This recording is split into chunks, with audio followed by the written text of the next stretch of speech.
Salut tout le monde, bienvenue à Finances fondamentales, le podcast d'éducation financière dans lequel je te synthétise des livres sur les finances personnelles et l'investissement boursier en 5 points clés et où je réponds aussi aux questions des personnes auditrices à l'aide de cas concrets et transparents. Si tu souhaites prendre en main ta santé financière, t'es à la bonne place. C'est parti, bon podcast! Salut tout le monde, bienvenue au 170e épisode de Finances fondamentales. Très content d'être avec vous ce matin pour vous faire la synthèse du livre de Fred Schwed Jr. écrit en 2006 qui s'appelle « Where are the customers' yachts ». Donc, où sont les yachts des clients?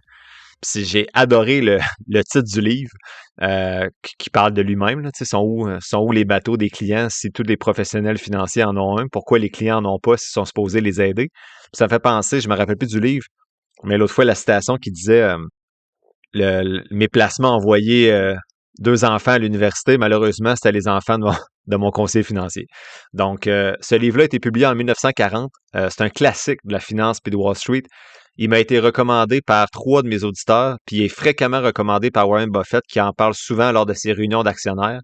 Le message principal du livre, c'est une critique satirique là, puis percutante du monde de Wall Street. L'auteur, qui est un ancien courtier, dévoile comment le marché financier fonctionne réellement, puis il met en lumière ses contradictions puis ses illusions. Donc, le premier élément synthèse, c'est l'arnaque de Wall Street.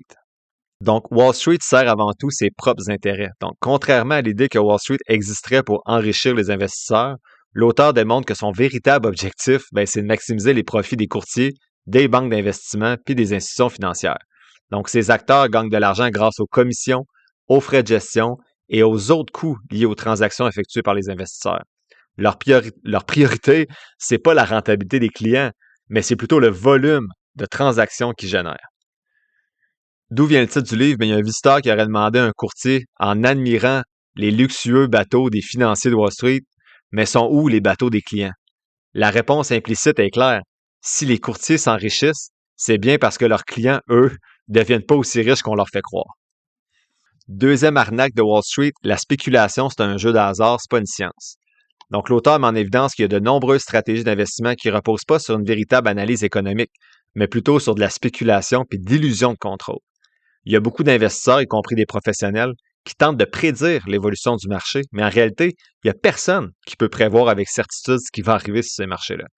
Ils comparent ça au lancer de monnaie. Là. Tu sais, quand tu pitches un 25 cents, mettons, parmi 1000 joueurs, il y en a certains qui auront de la chance plusieurs fois d'affilée, puis ils vont être perçus comme des experts parce qu'ils ont choisi face ou pile, alors qu'en réalité, c'est juste du hasard. Donc, de la même manière, il y a des traders ou des gérants de fonds communs qui peuvent réussir temporairement puis être acclamés là, par le monde financier, mais ça ne signifie pas que leur succès est reproductible sur le long terme. Et troisième arnaque de Wall Street, les investisseurs particuliers sont manipulés. Donc, un des points clés du livre que je retiens, c'est de montrer comment les particuliers, donc vous et moi, on est incité à adopter des comportements qui profitent surtout aux courtiers et aux institutions financières. Donc, on nous fait croire qu'on doit être actif en bourse, acheter, vendre, suivre l'actualité, ajuster notre portefeuille constamment à chaque rencontre annuelle. Mais en réalité, ces actions-là garantissent pas de meilleur rendement. L'auteur explique que les investisseurs seraient souvent mieux servis en faisant rien, c'est-à-dire en adoptant une stratégie d'investissement long terme puis en évitant de se laisser influencer par les fluctuations du marché, ce qu'on parle souvent sur le podcast. Il y a une situation humoristique, je trouve, qui résume bien cette troisième arnaque-là. Il dit « À la fermeture du marché, les courtiers jettent tout l'argent en l'air. Ce qui colle au plafond appartient aux clients, le reste à Wall Street. » Est-ce que vous avez souvent vu de l'argent collé au plafond? Pas moi. Donc, autrement dit, peu importe que le marché monte ou descende, Wall Street s'enrichit toujours. Que le marché fasse plus 40%, que le marché fasse moins 20%, les courtiers financiers s'enrichissent toujours parce qu'ils prélèvent des frais à chaque transaction, peu importe que ce soit gagnant ou perdant, tandis que les investisseurs particuliers prennent les risques. Petite conclusion de ce premier point-là, là, des arnaques de Wall Street, en fait, ça nous invite à avoir une approche plus rationnelle de l'investissement. Donc, l'auteur se contente pas de critiquer Wall Street, il offre une leçon, en fait, une ou plusieurs leçons clés pour l'investisseur, là, de ne pas chercher à battre le marché avec des paris risqués, d'adopter une stratégie d'investissement à long terme basée sur des fondamentaux puis un plan solide et limiter les transactions inutiles qui enrichissent surtout l'intermédiaire financier. Je fais une petite pause pour vous parler de Christine Pelletier, qui est conseillère en sécurité financière et représentante en épargne collective chez GFM Groupe Financier. Je me rends compte avec tous mes accompagnements qu'il y a certaines personnes qui peuvent être intimidées par l'investissement autonome ou qui ont tout simplement pas la même passion que moi pour gérer leur placement. Si vous vous reconnaissez là-dedans, Christine pourrait être la personne pour vous accompagner. Avant de vous la référer, vous pouvez être sûr que j'ai fait tous les devoirs que je vous dis de faire avec les personnes qui vous accompagnent pour vos finances et je lui ai posé toutes les questions qu'on a vues jusqu'à maintenant sur le podcast. Christine est en plus une fidèle auditrice du podcast et c'est une vraie passionnée de finances. Elle utilise une approche personnalisée et ajuste son accompagnement selon vos besoins. Et le plus beau dans tout ça, c'est qu'elle offre des FNB indiciels comme je vous suggère de le faire depuis le début du podcast. Elle peut aussi vous accompagner pour vos besoins d'assurance vie, d'invalidité et de maladies graves. Vous trouverez toutes les informations nécessaires pour la contacter dans la description de l'épisode. Merci à Christine Pelletier et GFM Groupe Financier d'aller au-delà de la finance et de soutenir le podcast. À noter que les fonds communs de placement sont offerts par Investia Services Financiers Inc. J'ai récemment découvert un cabinet d'assurance différent. C'est des courtiers qui essaient d'acheter une assurance pour toi, pas de t'en vendre une. Si ton assurance auto, habitation ou entreprise renouvelle bientôt, fais comme je vais faire en juin prochain et appelle Gallard Assurance au 450-753-8008, va au gallard.ca ou clique sur le lien dans la description de l'épisode. Tu vas voir, tu vas m'en remercier. Deuxième élément de synthèse, le courtier gagne toujours. Donc, on a parlé un petit peu tantôt. Le courtier gagne quoi qu'il arrive. Quand on parle de courtier, là, on parle de celui qui va faire les transactions dans l'institution financière. Donc, il y a beaucoup de gens qui pensent que les courtiers et les institutions financières ont intérêt à aider leurs clients à réussir en bourse. Bon, l'auteur dit qu'il y a beaucoup de gens. J'ai écrit entre parenthèses, pas certain qu'il y a tant de gens que ça, mais bref, en réalité, le modèle économique de ces institutions-là repose sur le volume de transactions, pas sur votre performance en bourse. Donc, il y a un conflit d'intérêts évident, là. Un courtier est payé à chaque fois qu'un client achète ou vend une action plutôt. Puis ça, c'est un courtier. Là, on ne parle pas, exemple, d'un planificateur financier qui vous aide à faire votre plan d'investissement, là. C'est vraiment la maison, le centre de courtage, le centre de courtage, quel mauvais terme utilisé. Bref, l'institution financière, elle, est payée chaque fois que vous faites une transaction. Il y a des frais de transaction. Surtout avant, lorsque le livre a été écrit en 2006, il y avait des frais de transaction beaucoup plus élevés sur chacune de nos transactions. Il y en a encore, sont un petit peu plus cachés. Donc, on veut encore nous faire des transactions, notamment, vous avez avec l'application Robinhood, là, Robinhood, qui est très ludique. Donc, ils veulent qu'on transige parce que ça leur donne de l'argent. Donc, eux vont gagner de l'argent, peu importe que l'investissement soit rentable ou non. Leur objectif, c'est de nous pousser à l'action en nous faisant croire qu'on doit constamment ajuster notre portefeuille ou on va passer à côté de quelque chose. Donc, les conséquences pour l'investisseur, vous et moi, c'est que ça nous pousse à être trop actifs, alors que les études montrent que moins on bouge, plus on performe sur le long terme. Donc, un investisseur moyen qui trade souvent finit par s'appauvrir juste avec les frais de gestion ou les frais de transaction sans jamais obtenir de résultats durables. Donc, ce qu'il faut retenir, c'est que la patience et la discipline sont souvent bien plus rentables que l'action en bourse, pas dans la vie de tous les jours. Troisième élément que j'ai retenu, c'est l'illusion du génie financier. Donc, la spéculation, là, en fait, on essaie de nous faire croire, l'auteur démontre qu'il y a beaucoup de traders qui sont pas des génies, sont juste chanceux, puis ont survécu à un jeu du hasard. Donc, il revient avec l'analogie de tantôt que j'ai dit rapidement, là, de pile ou face. Donc, il dit, imagine un tournoi qui a 1000 personnes qui jouent à pile ou face. Après 10 tours, il reste juste quelques gagnants qui ont toujours eu une série parfaite de piles. Ça fait 10 fois qu'ils ont pile. Ces gagnants-là pensent peut-être qu'ils ont une stratégie exceptionnelle, alors qu'en réalité, c'est juste les lois de la probabilité. Donc, les traders stars, là, en parenthèse, sont pas toujours des experts. Il y en a beaucoup qui affichent des rendements incroyables ou des gestionnaires de fonds actifs, là, alors qu'en réalité, ils ont pris des risques énormes. Donc, quand le marché tourne mal, ils vont souvent disparaître, ruinés, puis on n'entend plus parler.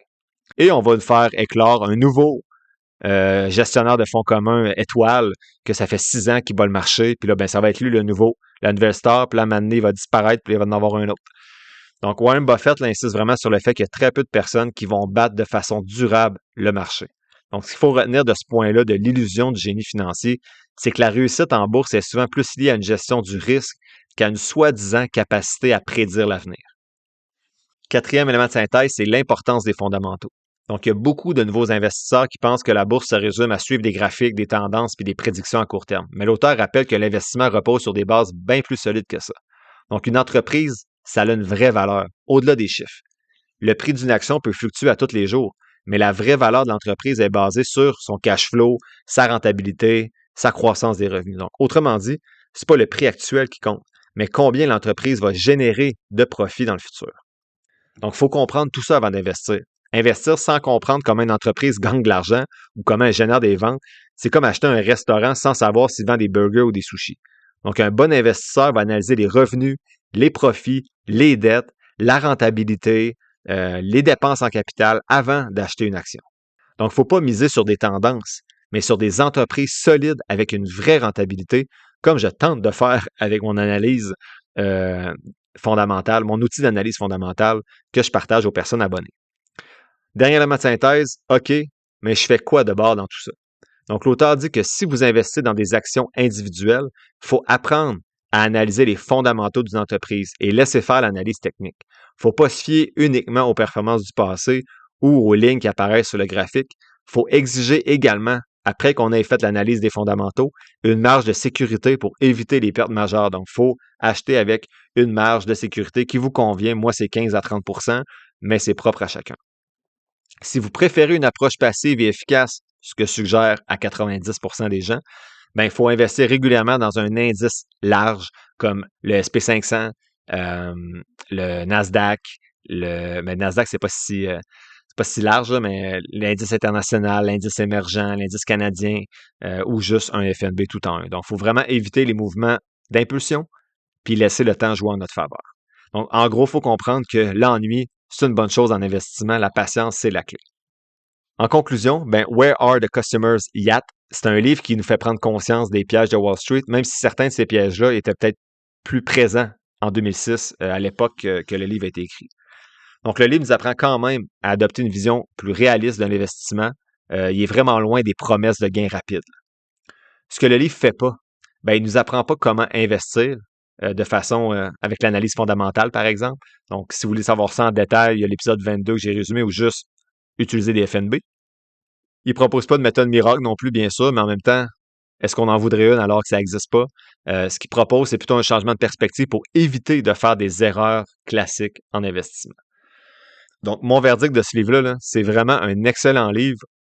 On ne tourne pas autour du pot. On livre des leçons clés qui sont toujours de bons rappels. Il est vraiment drôle. Il est bien écrit.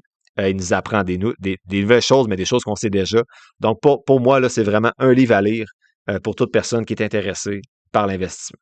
Donc, le message est simple dans ce livre-là. Le key point, là, ce que je retiens, c'est qu'il ne faut pas tomber dans le jeu de la spéculation. Il faut juste investir intelligemment avec une approche rationnelle à long terme. La semaine prochaine, c'est la 3e étude de cas. Donc, il y a une personne auditrice qui voulait faire du ménage dans son autogestion. Elle avait beaucoup trop de FNB. On regarde ça ensemble la semaine prochaine. Et ce jeudi, c'est l'épisode 34 des personnes abonnées. Donc, je réponds à Jonathan qui me demande, est-ce que je peux cotiser au RE mensuellement avec mes allocations familiales? À Philippe, est-ce que je dois remplir le T1135 et déclarer ma crypto-monnaie? Et la question de Philippe m'a vraiment ouvert les yeux sur mon propre portefeuille à moi. Ensuite, la question de Dominique, est-ce que je dois démanteler mon RE familial? David qui me demande, est-ce que le fonds d'innovation IA, c'est un bon placement à long terme? Et enfin, Alban qui me demande, quelle est la meilleure stratégie pour acheter une maison? L'épisode tire à sa fin, j'espère que tu l'as apprécié. Si c'est le cas, je t'invite à le partager et à t'abonner au podcast, en plus de mettre quelques étoiles ou de le liker selon la plateforme sur laquelle tu m'écoutes. Tous les liens pour me soutenir sont quelque part dans la description de l'épisode. N'oublie pas que les informations communiquées dans le podcast sont dans un but strictement éducatif, ce ne sont pas des conseils financiers. Je t'invite à consulter un professionnel pour des conseils spécifiques à ta situation parce que je ne peux pas être tenu responsable de tes décisions financières. Comme je le dis depuis un petit bout, je ne suis pas un expert, prends donc pas ce que je dis pour du cash, fais toujours tes propres recherches. Sur ce, merci d'avoir passé un peu de temps avec moi aujourd'hui et on se voit dans le prochain épisode de Finances fondamentales.